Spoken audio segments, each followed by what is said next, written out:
안녕하세요. 6월 1일 목요일 월가월부 문을 활짝 열었습니다. 미국 부채 한도 합의안 표결을 앞두고 뉴욕 3대 지수 일제히 하락했는데요. 뉴욕 특파원 연결해서 자세한 이야기 들어보겠습니다. 네, 김용갑 특파원, 뉴욕 증시 마감 상황부터 전해주시죠. 네, 미국 뉴욕 증시는 3대 지수 모두 하락했습니다.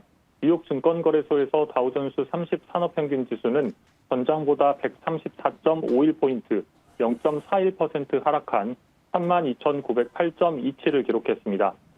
대형주 중심의 S&P 500 지수는 전장보다 25.69포인트, 0.61% 떨어진 4,179.83을, 기술주 중심의 나스닥 지수는 82.14포인트, 0.63% 상승한 12,935.29로 마감했습니다. 최근 랠리를 주도하던 대형주들의 주가가 하락했습니다. 전거래일 장중 시가총액 1조 달러를 기록했던 엔비디아는 오늘 5.68% 하락한 378.34달러를 기록했습니다. 엔비디아와 함께 주가가 올라왔던 AMD의 주가도 전거래일 대비 5.64% 하락했습니다. 이에 따라 필라델피아 반도체 지수가 전거래일 대비 2.71% 하락한 3,454.18을 기록했습니다. 반면 2분기 매출 호조 전망의 인텔의 주가는 전거래일보다 4.83% 올랐습니다. 오늘까지 뉴욕 증시의 경계감을 키워온 미국의 부채 한도 문제는 이제 마무리 단계를 향해 가고 있습니다. 현재까지의 상황을 보면 미국 연방정부의 디폴트를 막기 위한 부채 한도의 첫 관문인 운영위는 현지 시간으로 30일 통과됐습니다. 이 하원 운영위원회가 조 바이든 미국 대통령과 케빈 메카시 하원 의장이 합의한 부채 한도 상향 법안을 통과시켰습니다. 이 하원 운영위 소속 의원 13명 가운데 7명이 법안을 찬성했고 6명이 반대표를 던졌습니다. 그런데 운영위는 공화당 9명, 민주당 4명으로 구성되어 있는데요. 통상 소수당 의원들은 최종 투표에서 법안을 통과시키더라도 위원회에서는 반대표를 던집니다. 즉 이번 운영위 투표에서도 소수당인 민주당 4명은 반대표를 행사했으니 이 공화당 강경파 2명이 더 반대표를 던진 겁니다. 공화당의 이 같은 행보를 보면서 시장의 관심은 이제 다음 단계인 본회의로 옮겨갔습니다. 현지 시간으로 오늘 밤인 31일 오후 8시 30분 하원 본회의 전체 표결이 진행됩니다. 한국 시간으로는 6월 1일 오전 9시 30분 표결이 예정되어 있습니다. 하원 통과를 위해서는 전체 435석 가운데 과반인 218표가 필요합니다. 상원에서는 민주당이 우세한 만큼 오늘 하원을 통과하면 미국의 디폴트 우려는 크게 낮아지고 시장에도 반영될 것으로 보고 있습니다. 앞서 바이든 대통령과 메카시 하원 의장은 2025년까지 부채 한도를 늘리기로 합의한 바 있습니다. 네, 미국의 4월 노동시장의 분위기를 알 수 있는 지표도 나왔습니다. 4월 구인직 보고서 졸지가 공개됐죠. 고용시장이 반등했다고요? 네, 그렇습니다. 미국 노동시장은 여전히 뜨거웠습니다. 미 노동부가 현지 시간으로 31일 4월 구인 이직 보고서를 발표했습니다. 4월 미국 민간 기업들의 구인 건수는 1,010만 건을 기록했습니다. 이는 970만 개 수준이었던 3월과 비교하면 증가한 수치입니다. 이 월스트리트 저널이 집계한 전문가들은 4월에 구인 건수가 950만 건 정도를 기록할 것으로 전망한 바 있습니다. 즉 시장에서는 3월과 비교해 4월에는 노동시장이 조금 식을 것이라고 봤는데 오히려 3월을 뛰어넘는 지표가 나왔습니다.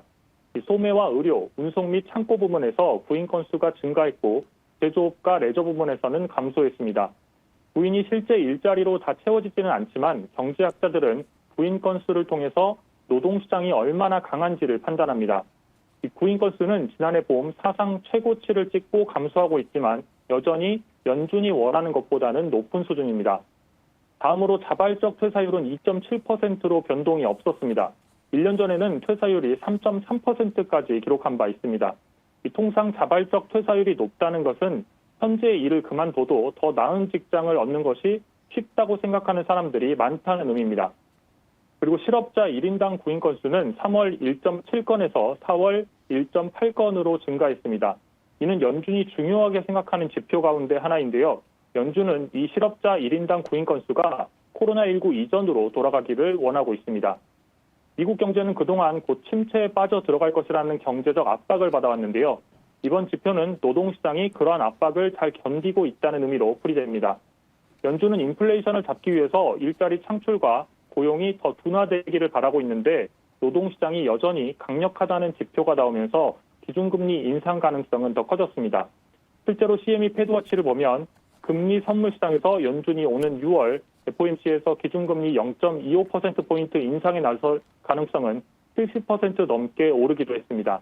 앞서 어제까지만 해도 연준의 6월 기준금리 인상 가능성은 60% 수준이었습니다. 네, 연준이 발표하는 미국의 경제 동향 보고서죠. 베이지북도 나왔습니다. 관련 내용도 전해주시죠. 네, 미국의 전반적인 경제 상황을 알 수 있는 자료인 연준의 베이지북이 발표됐습니다. 일단 베이지북을 보면 4월과 5월 초까지 미국 경제 활동은 전반적인 변화가 거의 없었다고 평가됐습니다. 이 노동시장에 대해서는 대부분의 지역에서 고용이 증가했고 전반적으로 강세를 보였다고 평가됐습니다. 또 실제나 예상 노동 수요가 약해지고 경제 전망에 대한 불확실성 때문에 채용을 중단하거나 인력을 줄이고 있다고 봤습니다. 또 지난번과 비슷한 수준으로 임금은 증가하고 있다고 봤습니다. 물가에 대한 부분을 살펴보면 일단 물가는 완만하게 오르고 있다고 평가를 했습니다. 많은 지역에서 상승률이 둔화되고 있고 대부분의 지역 담당자들은 당분간 물가 상승률이 비슷한 수준에서 유지될 것으로 전망했습니다. 이번 베이지북은 오는 13일부터 14일까지 열리는 FOMC 정례회의에서 기초 자료로 활용됩니다. 지금까지 뉴욕에서 매일경제TV 김용갑입니다.